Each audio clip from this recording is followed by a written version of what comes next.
We believe food looks and tastes better when it comes from a mason jar, and that every home should have a well-used cast iron skillet. We believe in starting where you are, in being a good steward, and that homesteading is a mindset first. We believe that our great-grandmothers were right about almost everything, and that the best conversations happen around the coop.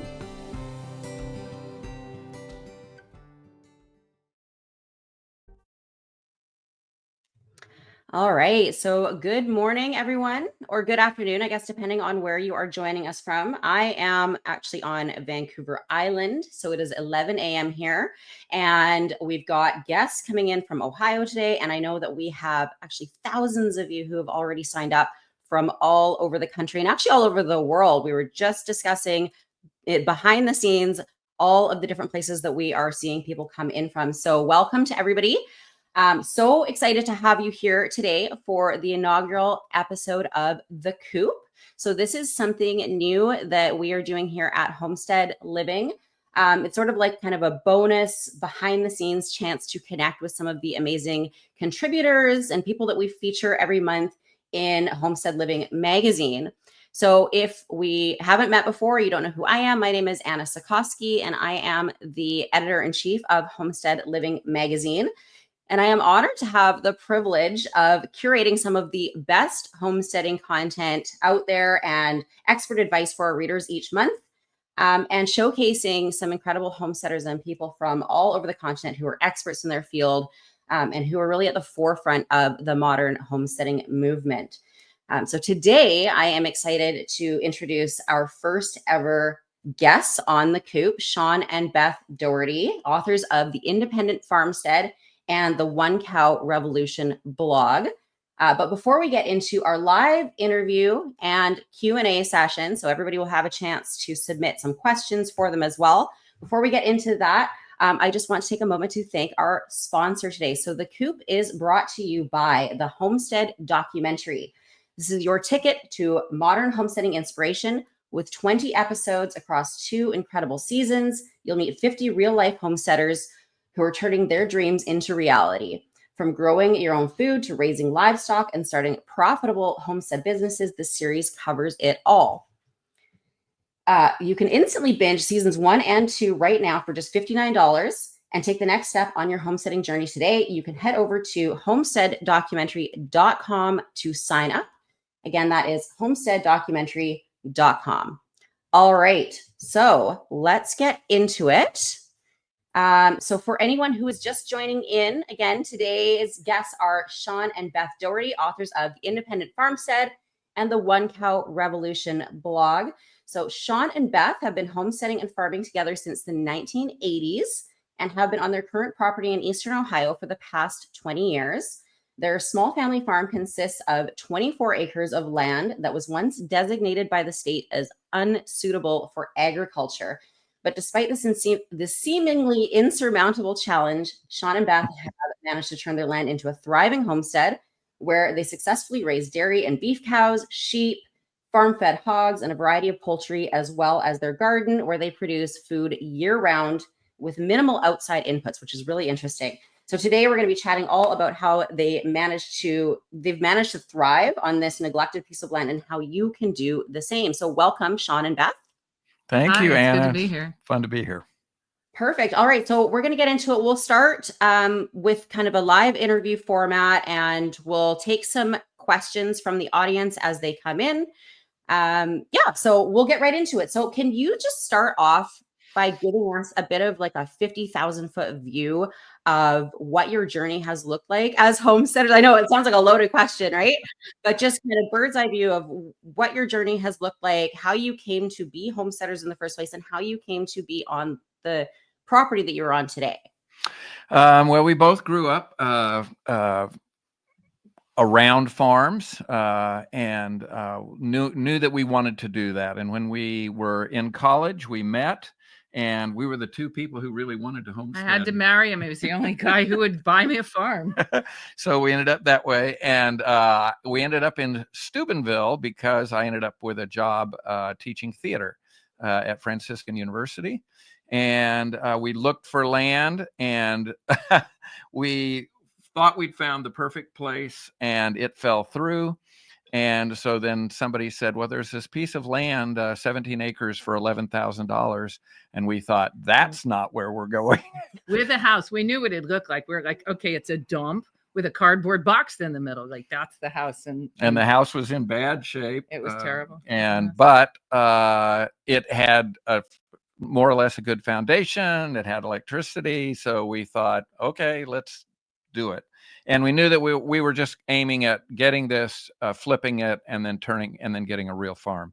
And we're so fortunate that we ended up in a place that was this bad, because it taught us, starting with that, all of a sudden we now know that you can farm on anything.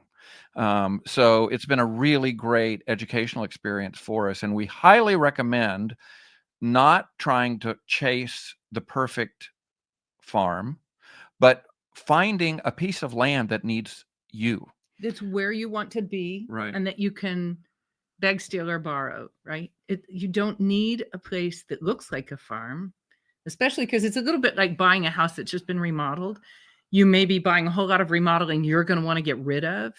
If you just start with the piece of land you can get your hooks on, however, it'll become a farm. Almost any piece of land can be turned into a farm. And we had a lot to learn. We did not know what we were doing when we started off, and we have 8 children, and the top 4 would testify to the fact that we didn't know a lot. By the bottom 4, we had a much better sense. And the key is that if you get on a piece of land, what you start with is the grass, the pasture. You've got that. It's going to come in. God's given it to you. Don't ignore it. And the best thing that you can do, or I don't know how, if I'll hit the button for Beth to start in, but that what the grass does, we can't eat it, but a ruminant can. And that's what you're going to start with. You're going to bring a ruminant onto this property. So when you come onto any piece of land, if it wasn't just bulldozed and it isn't a parking lot, you're looking at an ecosystem. That is a community of living things that by their growing and living and dying and reproducing are making a community that's pretty stable. And it starts with plants photosynthesizing, because all life energy is solar energy, and we can only get at it if a plant photosynthesizes. And all the living things that are downstream of those plants live, die, cycle energy, create soil that will hold water. That's an ecosystem. It's successful.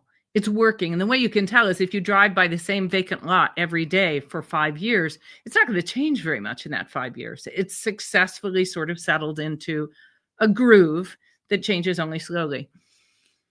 Well, those ecosystemic services, sunlight capture, rainfall capture, and then the cycling of nutrients, are what you want working for you when you make your homestead. So when you come to a piece of land and you say, well, I know what I want to happen here. I'm going to, erase what's here and make it happen. You just got rid of all your ecosystemic services without even thinking about it. But if you come to a piece of land and acknowledge that it's already doing a good job, it just doesn't happen to be producing food for you. And then you say, how can I propose to this working ecosystem that's providing 10 million services I can't even identify? How can I propose to it that it produce people food? The fastest, the most direct, and the most sustainable ongoing suggestion you can make to that land is to bring in the ruminant, that is an animal that can digest cellulose, that will eat what's already growing there. And the advantage to one of the problems that people have when they come to a piece of land and they want it to produce food for them is that most plants produce people food seasonally. Like tomatoes are only around in the heat of the summer. Apples happen in the late summer, early fall. Strawberries are usually spring, summer.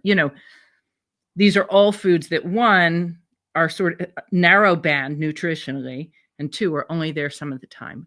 Grass is there all the time. It's even there when it's dormant. It's harvestable by a grazing animal so that when it's dead, but still standing, it's usable. That means we have access to its energy 12 months of the year, so long as we bring in the animal that can digest it. And the funny thing about cellulose, plant material, 90% of most plants, roughly speaking, is going to be cellulose.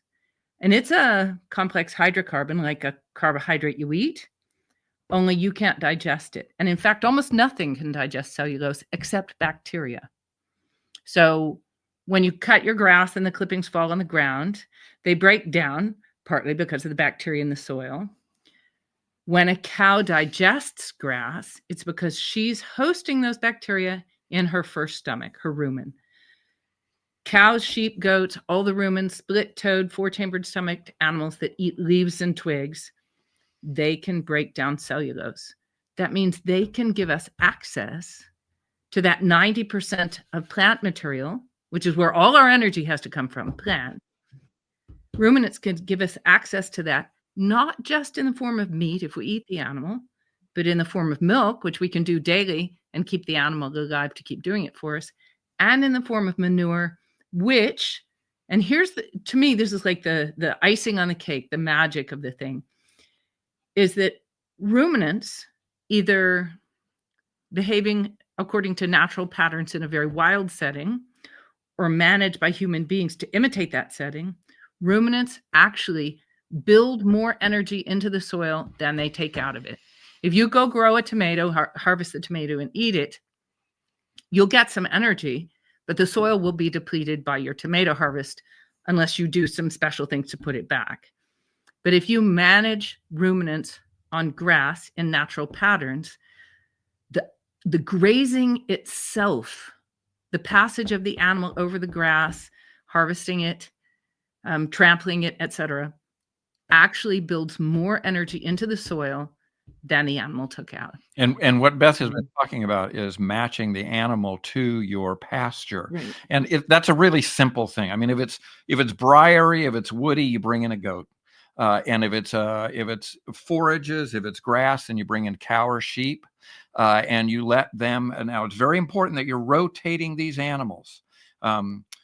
We're imitating what nature does. Is that animals come in? If you were looking at what was happening across the plains of the United States before, that the animals would move across, they would be held together by predators in a tight bunch, and then they would eat everything that was there, and then every day they would be moving. They have to move because they've manured and they've eaten everything there. We have to do the same thing with our animals on a small plot of land if we're wanting to improve it.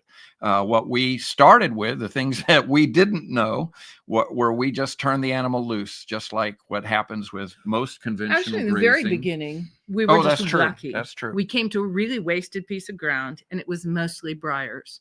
And so, following some good reasoning, it was just incomplete. We brought in goats, and we tethered them. They ate our briars. We milked them. So we were doing a really effective job of land transformation without ever having really thought the steps through well. And then we got a cow, and then we just turned the cow loose, and we watched our pastures degrade because the cow was eating the things that they liked best, leaving the stuff that was junk, and that stuff started to take over the pasture. As soon as we started to rotate the animal, and again, rotationally grazing is a very simple thing. Think of Laura and Mary in Little House on the Prairie. They would have a stake and a rope, and they would move that cow every day. So they were managing what she was getting. And instead of with a child saying, you can have all the ice cream that you want until all the ice cream's gone, and then you have to move to something else, we say, here's your plate, you eat everything that's on that plate. And that's what we're doing with our cow, is we're making sure that it eats everything on that, and all the rest of that grass that's not being eaten that day is growing. So it becomes really important. Yeah. And it's really a little bit more nuanced than that. Yes. The reason we have to put grazing in really simple terms is that we want anybody who wants to homestead to get that they can start out with just that much knowledge. Small paddock, frequent move, don't come back until it recovers. If you graze an animal in that pattern, it'll work. The animal will thrive. your grass will improve, your pastures will become more biodiverse, more dense, longer season. And over time, all the other details that might be of help to the homesteader, knowing plant species and knowing the seasons of those plant species, being able to identify, say, toxic forages and know why they're not dangerous to their animal. All of those things will come with time. But for the purposes of a conversation like this, we're going to just super simplify. And it's not dangerous to oversimplify like that, because those rules will get anybody started. And then anybody who sticks to it, who's interested enough in homesteading and in good land management and sticks to it, is going to learn the rest, because they cared enough to stay there. They're also going to care enough to notice the details. What are the most important? And I want Anna to get a chance to ask questions. No, it's your show. You go for it. But I'm like, okay, check. You've answered that question. But I do have one lots of the of, things lots of that follow-up. one of the most important things that people need to start off with is the faith that God created a world, and we are an important part of that. We bring management to it. God put us in a garden and said, gather your food, make this world better. And unfortunately, in the last 150 years, we've begun a process of degrading. We've turned our food over to somebody else, and we said, you make food for us. And what they have done is started that process of degrading the soil blowing away, of making poisonous food, literally. And we have to take this back, but we need to take it back. And one of the keys is on the human scale. If you want to farm well, you farm on the human scale, not on the commercial, agricultural, industrial Yeah. scale. Yeah. It does not work. So funny that you say that, God put us in a garden. It reminds me of, we featured Paul Gauci on in our October issue, and he mentioned the same thing. For anybody who doesn't know, Paul Gauci is the creator of the Back to Eden gardening method, and he had mentioned that we were kind of given everything we need to successfully feed ourselves on a human scale, as you're saying, but we have overcomplicated things over the years. We have tilled the land and we have made things more difficult on ourselves. And just by kind of reverting to following nature's course, we can actually be really successful and get back to the way God intended, essentially, right? And it sounds like that's what you guys have done with your land. Like when you first arrived on it, I know you mentioned there was kind of the dilapidated house and some of the infrastructure maybe wasn't there and the land wasn't productive as far as feeding humans. What were some of the other specific challenges you faced on your land, and how did you actually establish that pasture? Like you mentioned that you got a goat and then you got a cow, but did you actually have to sow grass seed? Like what were the steps that you took? Our land was very steep. And in fact, it was shale going up underneath the trees. And as you tried to go up, you would find yourself slipping back down. And we didn't want to. One of the things that I think is a real advantage to us, both on our home property and then as we moved up to the convent, is we are very frugal. We did not want to spend a lot of. We didn't have a lot of money. We didn't have a lot of money, and we didn't want to spend a lot of money throwing it away. So when it came to, every time I would see money going off the farm to pay for something, I would say, could the farm have provided that? And so we have not done a lot of seeding. We haven't done any seeding. Well, we threw out a few seeds every once in a while, clover or something like that. But every time we did, we'd say, that was not worth doing. There is a 50-year seed bank underneath the soil, just waiting for good management. That's what the farm needs. It needs management. It needs time. It needs, and we have to be patient with that. And it needs people doing things. So we started running animals. We ran the goats on there. And one of the things that we saw is the goats were wiping out the briars and grass was coming in behind them. Yeah, we started with, so you learn by mistakes, and we had the advantage of making many mistakes. The first was buying the wrong piece of land, which of course turned out to be the right piece of land. But we bought a holler. There was no flat ground bigger than maybe the space in front of the house, which is about the size of a swimming pool. No flat ground. Almost none of it was cleared. And so the first obstacle that we had to get over were the briars that were everywhere. And we did that with goats, and grass came in. But the next obstacle we had to get over was we didn't have enough room. Yeah. Fortunately, we had neighbors who were only intermittently hostile to us and what we were doing. And they had maybe 5 acres of north-facing steep slope. It was damaged in all the ways you can think of, but it was not, there were no trees on it. And it was growing some kind of briars. And we began grazing that. I would say that almost all of the forward movement that we've ever made has happened because we showed up and started doing the minimal things that you do when you try and take care of a piece of property. Most of the success that happens in a homestead is actually biological success. It's the success of the living things there.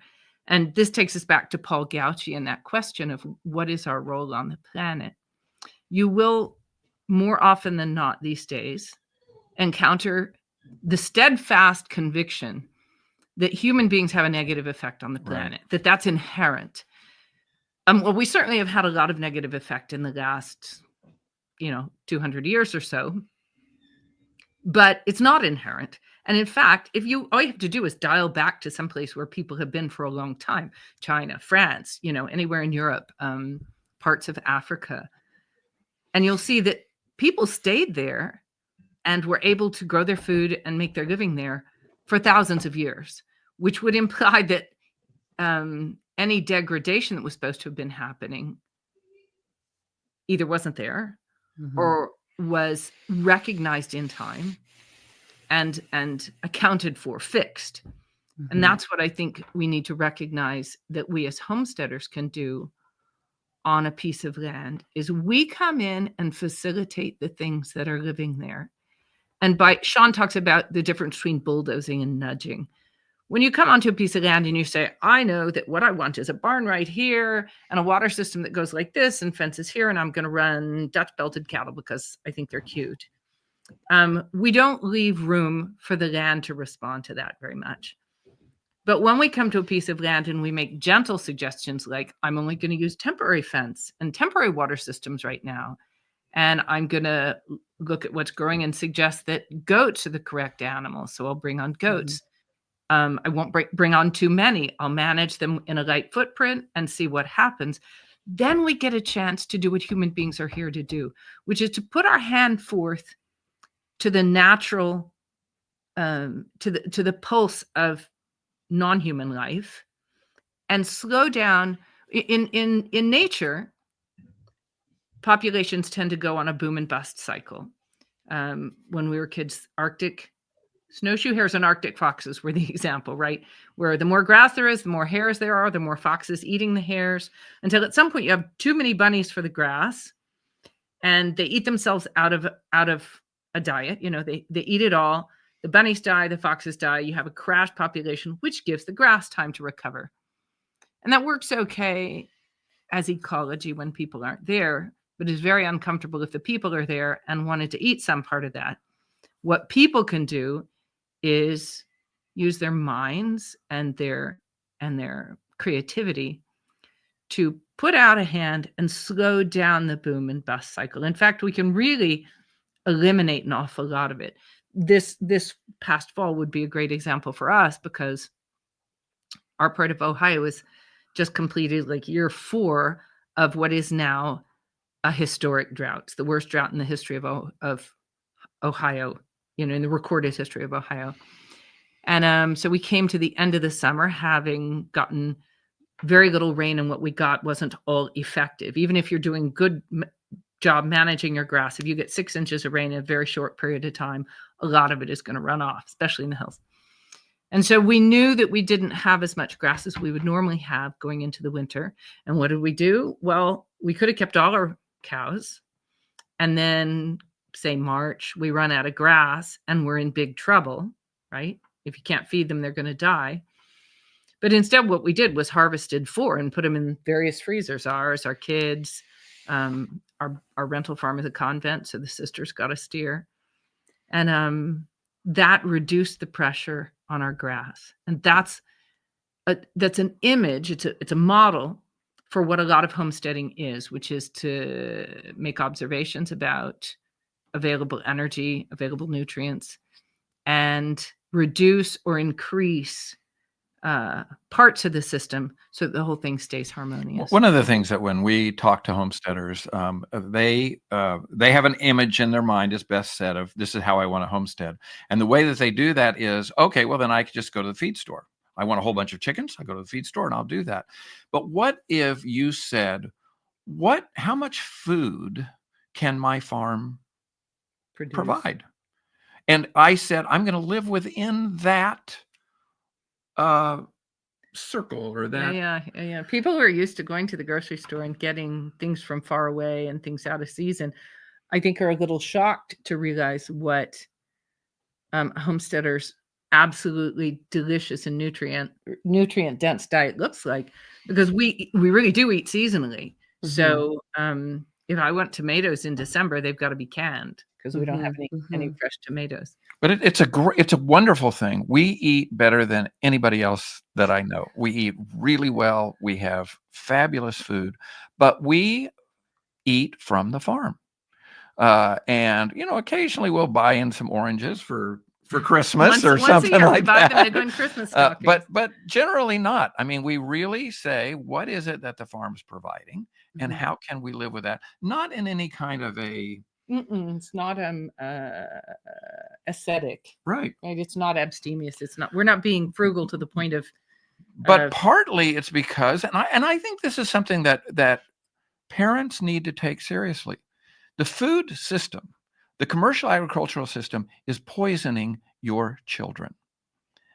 You have there's no way to put that that's true and not that rough. And right? I want to be able to say to my children at 30, as I do now, that I cared enough about you, your health, your food supply, to work hard to make that happen for you.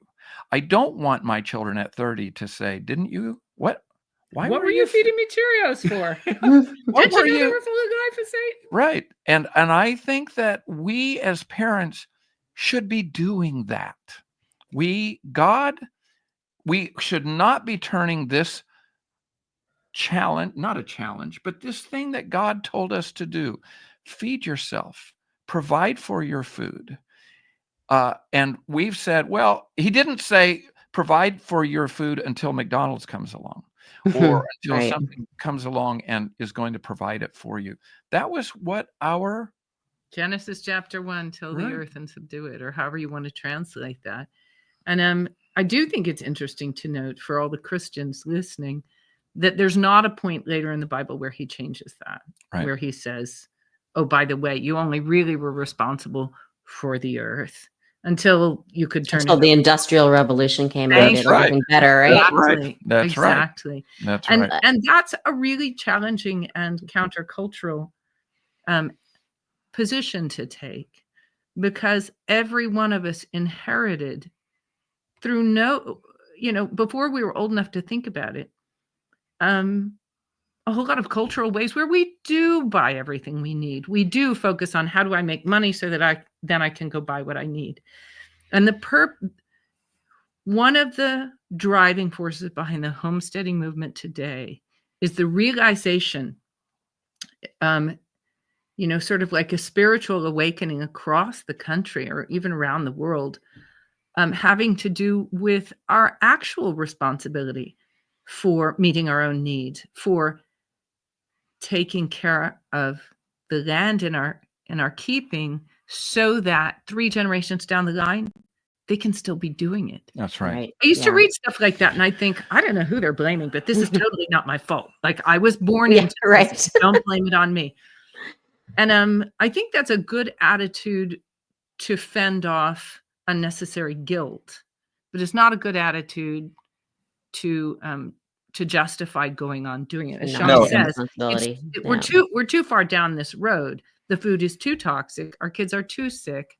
The soil is too worn out for me or people like me to justify anymore going on taking part in a degrading system when we know there's an option. But it is Right. so exciting to watch for us that we've been on the convent farm for 20 years. We've been on Thereabouts, our uh-huh. own property for 30 years. 28, yeah. To watch how much that property has recovered. Mhm. The nutrient dense food that we get, we're watching our animals improve, and the things like toxic forages and stuff like that. What we have learned is that those are medicinal. Those are not toxics. Animals are so smart, they will not poison themselves. Right. God is Except us, good. right?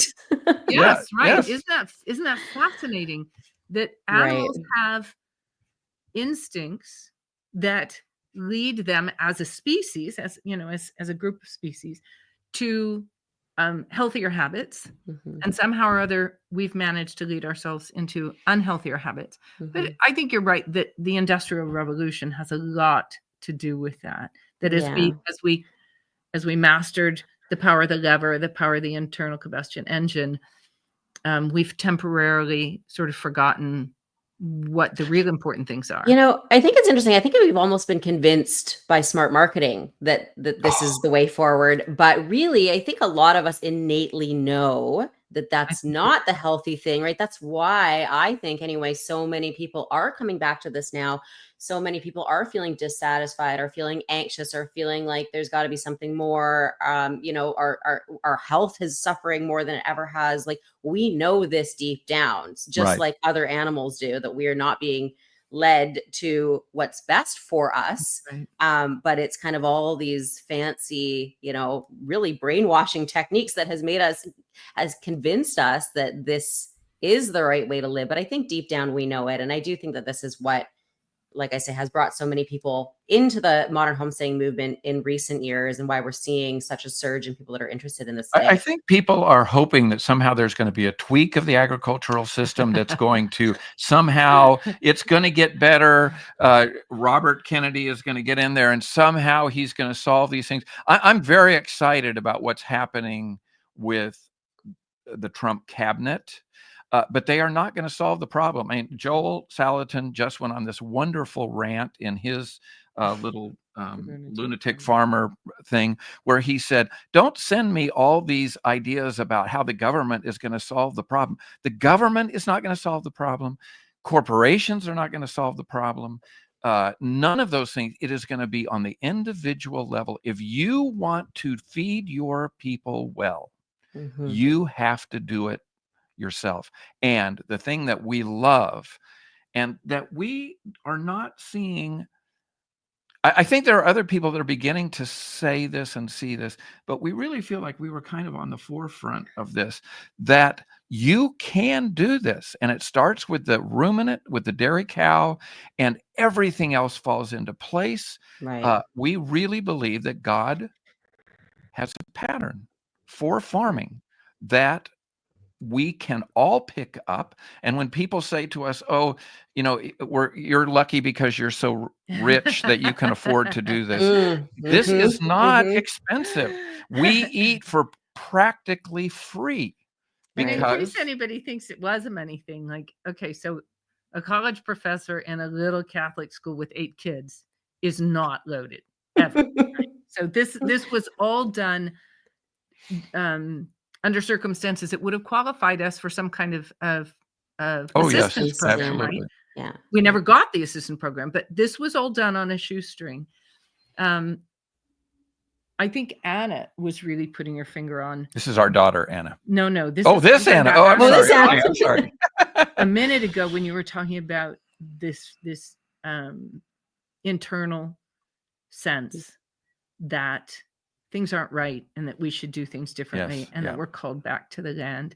And that comes back to what you've both said about small scale and about being led by this strong sense we can do this. This is up to Mhm, us. This, mhm. we can be driven from the inside. Our Right. mission, what we want, our mission is to help you farm the way that we farm. We believe so strongly in it. We think everybody should do it. We think it is wonderful for families to grow up this way. But what we hope for our country is a million little farms just like ours. It would transform our country if we had something like that, because we would not be looking to the government for solutions. We would not be looking at the educational system for solutions. We would be looking to each other and to our community, and we would Mhm, care about our communities, and we would care about each other if we all lived on these small farms that provided for ourselves. So mhm. we desperately want this for us, for our country, and whatever we can do to help you, to encourage you, that's what we want to have happen. One of the things that Yeah. we're seeing happen a lot that's interesting is, as this internal urge to get back to the land infects more and more people, there's so many creative ways people are getting their hands on a piece of land. Yeah. Just within 5 miles of our homestead, there are people on borrowed land, people on squatters' right land. It's land that belongs to, I think, the local, it's not even the local one, like to a big electric company, right? And they just have a lot of acres that they own without doing anything with them. And these people, it's right next to their land. There's no fence. They graze their animals across it. They're only doing good. Nobody objects. So the impulse to move back to the land is being also brought to fruition by people's creativity, their determination that they should be able to do it, their willingness to step out of the box, to do some pretty original, maybe even radical things to get their hands on some land. And then it really is as simple as saying the established plant communities are already good at living here. They've proved that by being here. They're volunteer, they're diverse, they're perennial. There are plant species here that like hot, cold, wet, dry, long season, short season. They'll thrive no matter what. And then they just bring in an animal that will begin to Mhm, graze that. It's the beginning of our becoming, each of us, wherever we are, people of this place, people with local knowledge, local ties, even if you want to get this specific, local soil running through our veins. We become, instead of eating foreign made food, imported food, we're eating local food. What does that really do to our presence in a place when our bodies themselves are made up of mhm. local sunlight, local minerals, local water? And Yeah. that's the Well, beginning of this homesteading movement. yeah, and I think that that's a good advice for people who maybe don't even have their own land yet, or feel like, well, I can't do this because I don't have the 17 or the 24 acres, right? Is starting Right. where you're at. Maybe that's just sourcing food locally. There's so many things that we can do, and I want to get into that in just a sec. There's so much to talk about, and you've answered a lot of my questions, but you brought out more. But we also do have some questions coming in from our audience, so I do want to pop over there. Just before we do that, I just want to remind everybody that there will be a live recording of this. So if you've missed anything or you want to go back and review anything, you can do so after. We will be sending out the live recording after the show. And also that Shawn and Beth are featured in the February issue of Homestead Living magazine. So they are going to be on the cover next month. And you can, if you have not yet subscribed, there should be a link below the video right here that you can go ahead and subscribe. And if you do so today, as long as it's before, I think January 9th is the cutoff for next month's issue, then you will get next month's issue in your mailbox. So on that note, let's go to a question from the audience. I'm sure that there are many. Let's see. So, okay. Oh, here's one that's come up. Okay, thanks. So it says, Ramona asked, does the seed bank differ on a steep slope made by the Department of Transportation, I'm assuming, moving granite to build the interstate back in the day, and that granite being covered by soil from who knows where? Okay, yeah, interesting. What do you guys know about that? So answer is yes and no. Typically, the highway department is going to come when it's made a cutting or anywhere it's disturbed soil. It's going to come in and hydromulch or unroll like a mulch cloth. A seed cloth there. They're going to plant some stuff. Two typical examples would be like a rye, a grass plant, Rye and vetch. vetch. And so those are seeds that have been introduced that wouldn't necessarily have been there, probably wouldn't have been there otherwise. But as she's talking specifically about like granite being moved, so if we're looking at a rock substrate, really for that to turn into pasture, first soil has to migrate onto it. It doesn't really have to be formed there. It'll just migrate with wind, water onto that hillside. We see a lot of that here because we're in Appalachia in the mountains. And when a cutting is made, often what's next to the road is a pretty steep rock face. And it's astonishing how Yes, fast that turns absolutely. into a treescape very, very quickly. But Right. Of natural, not, and this is not what's been planted by the Ohio Department. that's right. That's right. This That's is just the stuff that natural comes things that come in. naturally. It's blown in. It's dropped by birds. But given that that's what Ramona has specifically referenced here, let's look at less steep, more soil banks like that. They are largely going to consist of soil with local seed bank in it. As soil moves, so are seeds moving. Now, here's the catch. That's disturbed soil and is bare soil. And nature rushes to cover that with usually annual weeds. And then behind those come perennial weeds. A weed is different. Sometimes people say a weed is a plant where you didn't want it to grow. Like anything can be a weed if you didn't want it there. But more specifically, weeds are fast-growing plants that thrive in disturbed soil, which is a perfect description of the side of the road. And so what turns a weed bank, right, just a weedy spot, into a pasture is grazing.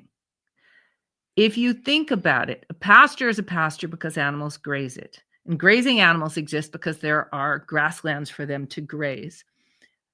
That may seem a little esoteric until try and focus on this. The plants that a species of animal likes habitually to eat have to be plants that thrive under being eaten, or they wouldn't still be there, right? Right. Over the millennia, the plants that grow wild, that like to be grazed by animals, are the ones that are going to be there as the animals graze, migrate away, come back when it's regrown and graze again. So to create a pasture, you have to create the conditions for a pasture. If you leave, say, a bank that the DOT has laid bare alone, it'll grow in weeds. But if it starts to grow in weeds and you graze animals across it in orderly rotations, that's small paddock, short duration, visible impact, long rest and recovery. In other words, it gets grazed and then it gets to recover. What will thrive? What will fill in? What will like those conditions and stay there are pasture plants. We highly recommend that everyone watch Alan Savory's TED Talk, where he discusses what he did in Africa in regenerating, taking desertified land and regenerating it. It is fascinating. It's very exciting to see it. It's unfortunate that people get in the way of what Alan Savory's trying to do, because it is really important work. And it's just a little warning for your readers: if the words climate change bother you, just like hit mute for the first minute or so. In your mind, translate to environmental degradation. We can argue forever about yes or no climate change. Semantics, but environmental degradation is obvious, and we're making it happen right now. That's fantastic. I just want to make sure that I know we're already almost getting close to the hour mark here. So I want to make sure that we've got so much ground to cover still. Right. So I do want to go to, okay, great. I was just gonna say, I wanted to go to another question, and they just put the exact question that I wanted to go to, a little bit selfishly, because I actually homestead on a small scale. We have a 1/4 acre.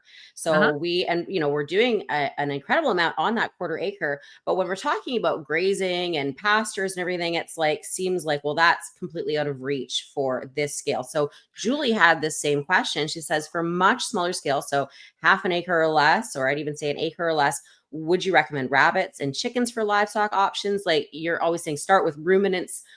How small can we go here?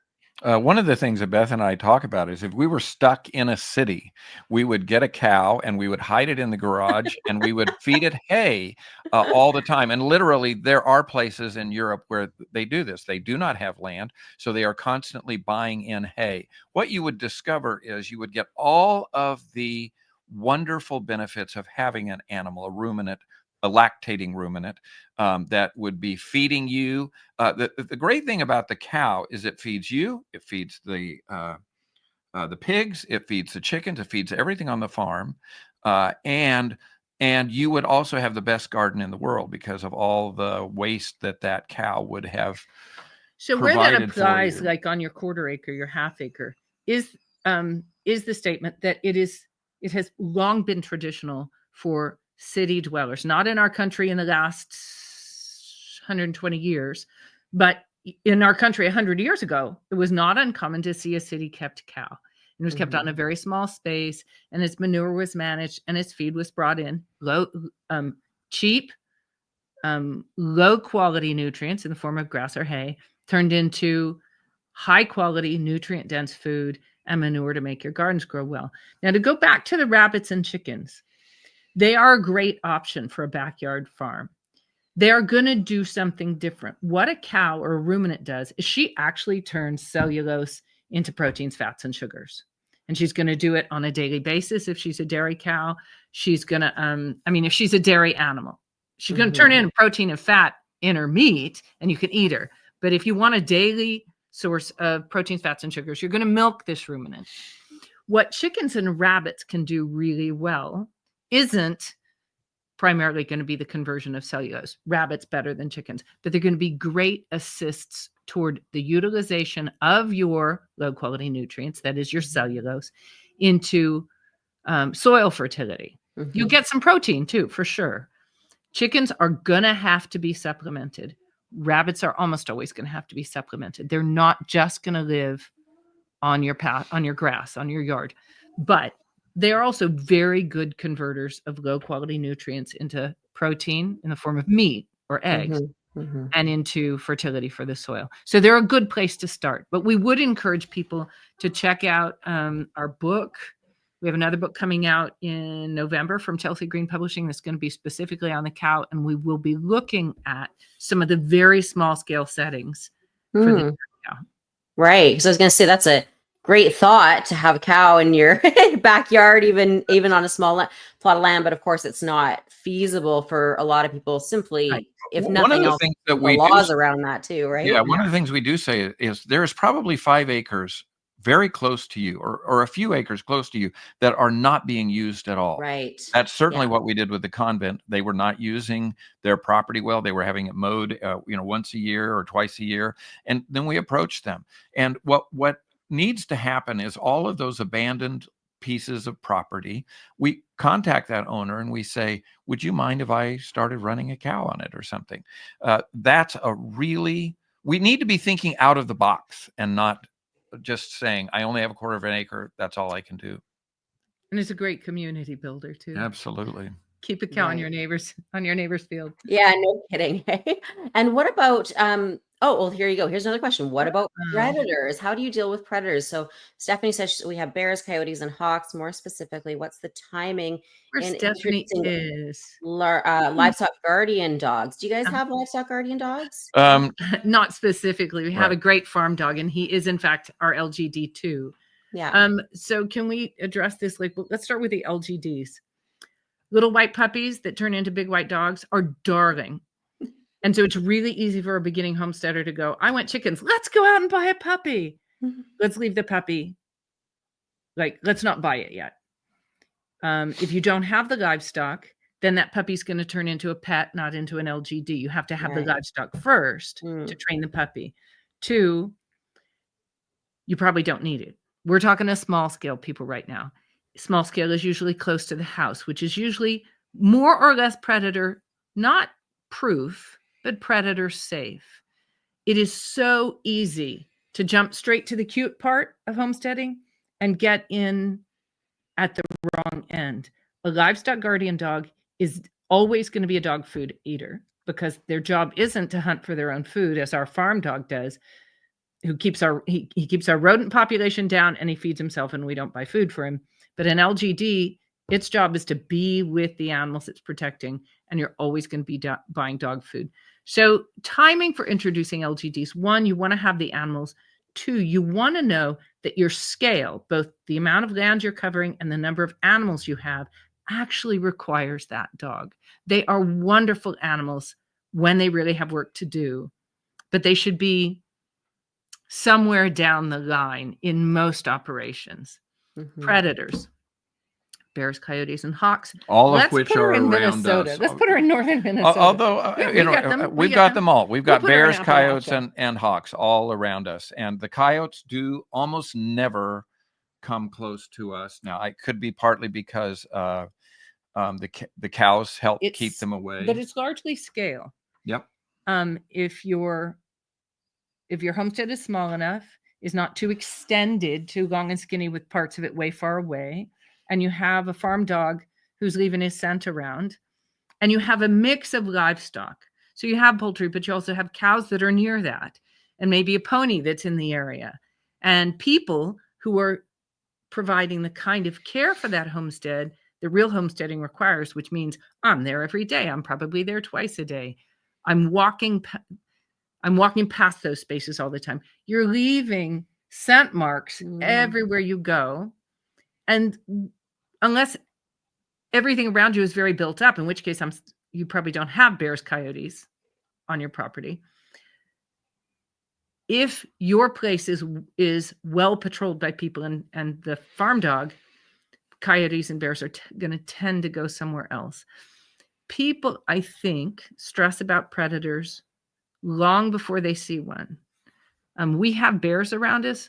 We have lots of coyotes, and we have hawks. And in 28 years of homesteading in this, in our piece of Appalachia now, we have had, 3 serious hawk problems. That's in 28 years. So that's not a bad record. We've had 1 bad fox problem, 1 bad coyote problem. These are all encapsulated in a week or 2 of dealing with the issue. And although we've seen bears, they've never bothered our livestock or our bees. Right. Yeah.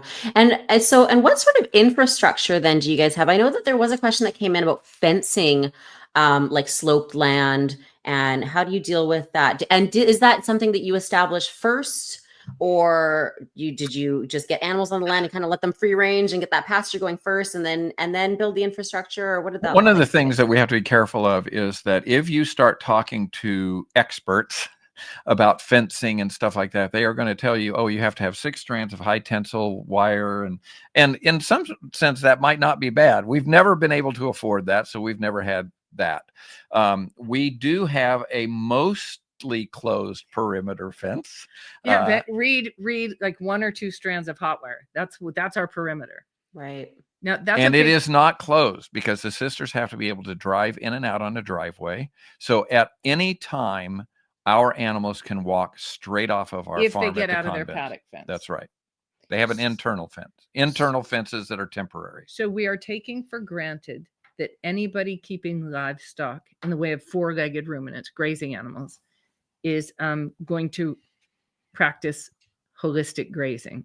That means small paddock, short duration, long rest and recovery, which means temporary fence in almost any circumstance. Temporary fence is relatively cheap. It lasts a long time. You're going to be moving it all the time. And that's the fence that's actually keeping your animal in 95% of the time. So if you have a single strand of white polytwine holding your cow in, that's the only fence she ever sees 95% of the time. The other 5%, she gets loose, or you're driving her across the farm to get milked or whatever, and she may encounter your perimeter fence.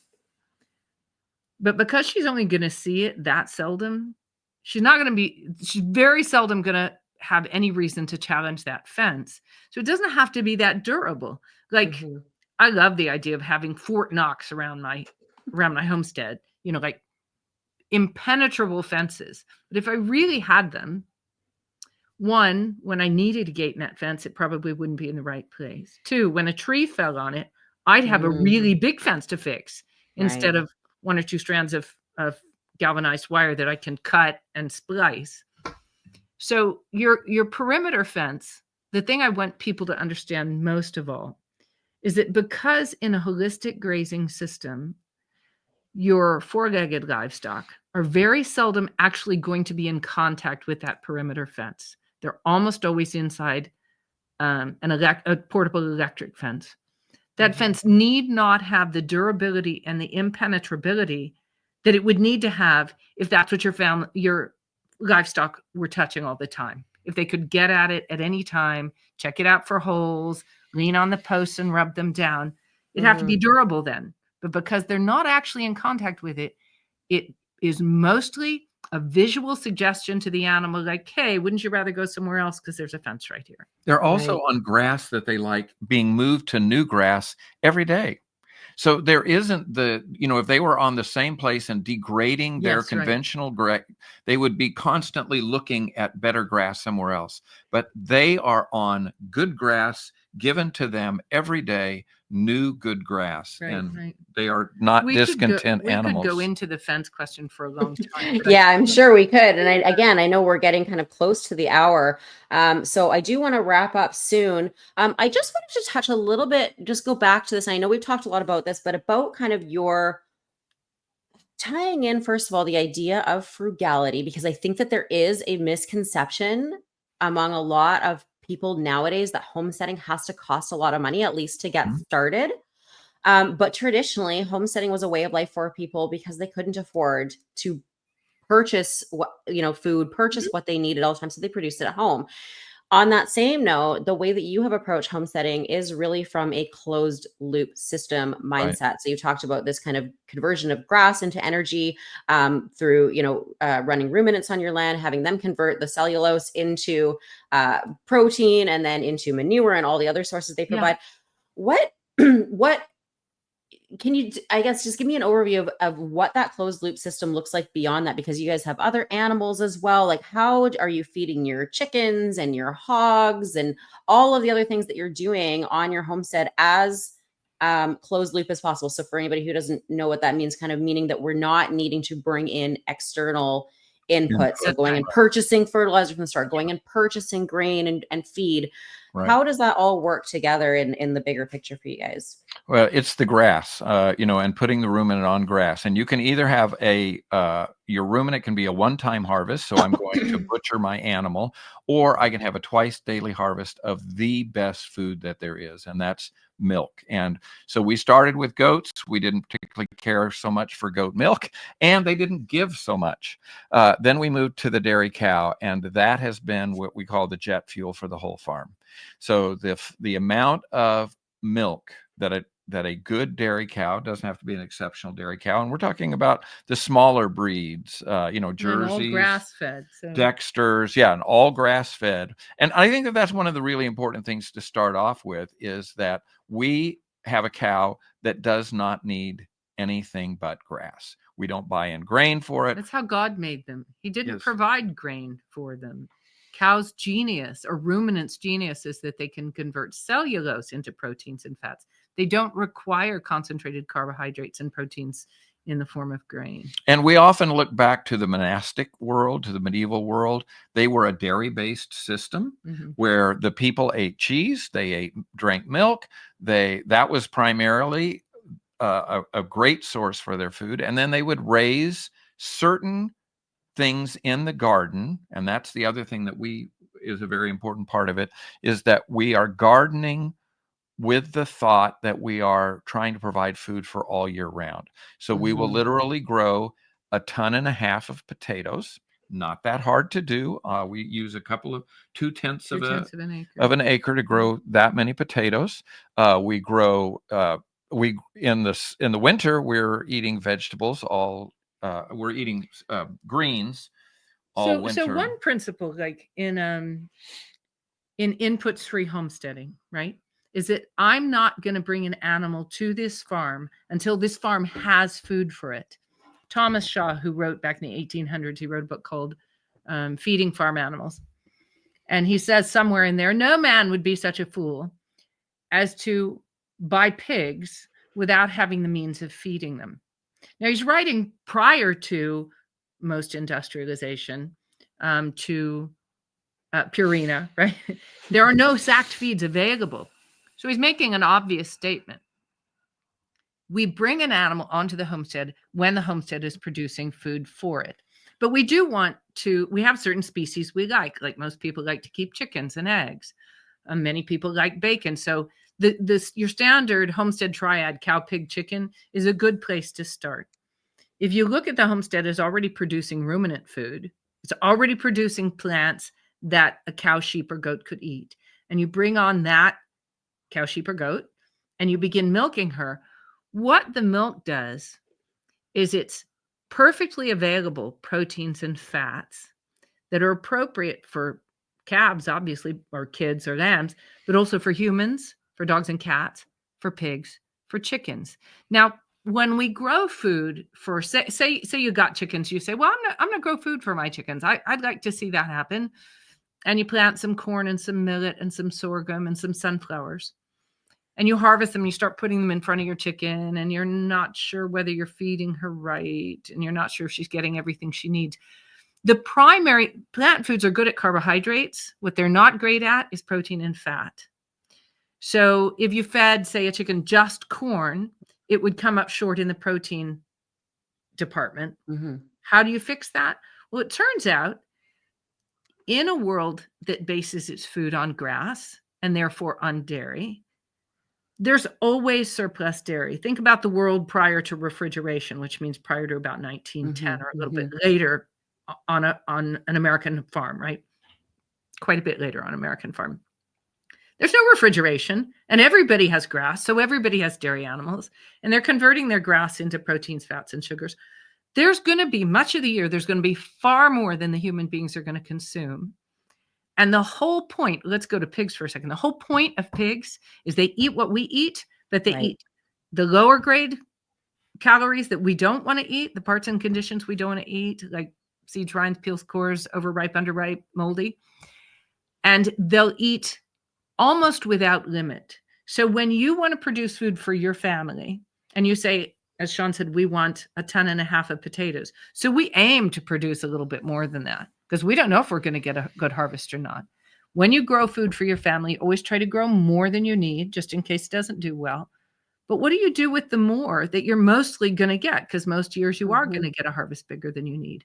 That's where pigs came in, is that they could convert those spare nutrients into proteins and fats. And if you have milk to give them, you know the pig has a balanced diet if it's getting several gallons of milk a week. It'll probably do okay without them, but that's how you know. It'll convert your surplus nutrients into walking, reproducing protein and fat that is actually your spare food stored for the future. We could go on for like 30 minutes just on but as a beginning for seeing how does the cycle of sunlight turned into plant material, turned into nutrients work on the farm. If you picture most of the farm is grass that's harvested by ruminants who turn it into milk, which is protein, fats, and sugars. That's consumed by the people. And then all the surplus and waste is consumed by dogs, cats, pigs, and chickens, who either the dogs and cats are predator and pest control, and the pigs and chickens are surplus nutrient conversion and storage. And when people say, well, I want to have my chickens and I want to be inputs free, usually their biggest problem is you have too many chickens. Right. You've got to look at your farm, look at what the cows or whatever your ruminant's doing, and saying, how much chicken food does my farm produce? And not decide on the numbers of chickens that you want, but how much food is provided by my farm. There's always that temptation to go through the catalog and say, I'll take 2 of those cute birds and 2 of those cute birds, and pretty soon you've got more birds than your farm will feed, which is fine if you want to consider them pets. But if you're trying to make a food producing homestead, you have to match your animals to your food availability. Right. So really I think the message that we've all got loud and clear, what it all comes back to is the ruminant animals. And before that, even the pasture. And before that, even it starts with the sun, right? The sun. Absolutely. That's and right. then the plants photosynthesizing, the ruminant animals converting that into, that energy into proteins and fats, and then us using that and also feeding that back to our other animals. And of course, having that diversity of species of plants, animals, and so forth on our farms and on our homesteads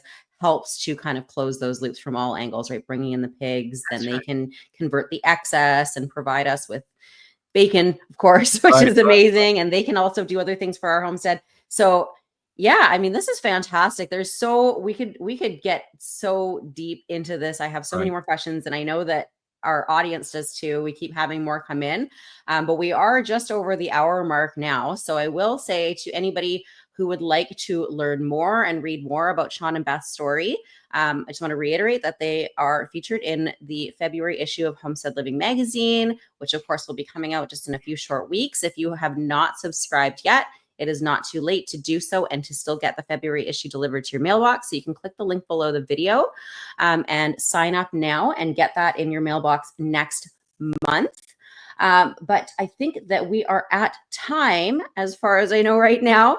So I just wanted to say thank you so much for coming on and sharing all of this amazing wisdom with us. And just to wrap up, is there anything else that you would like to kind of finish off with, or any words of wisdom or advice you'd like to leave? Well, we'll be speaking all over the country, and one of the places we'll be speaking at is your conference, the Modern Living Conference, and we really love to share with what we're doing. And one of the things that we do when we go to a conference is we camp out at a table, and we're selling our book, but we are answering questions, and we have long lines of people coming to us and saying, "Help us with our farm," and that's what our mission is. That's what we want to do. And I would end with, this is real work, and this is real adventure. And so it includes things like blood, sweat, and tears.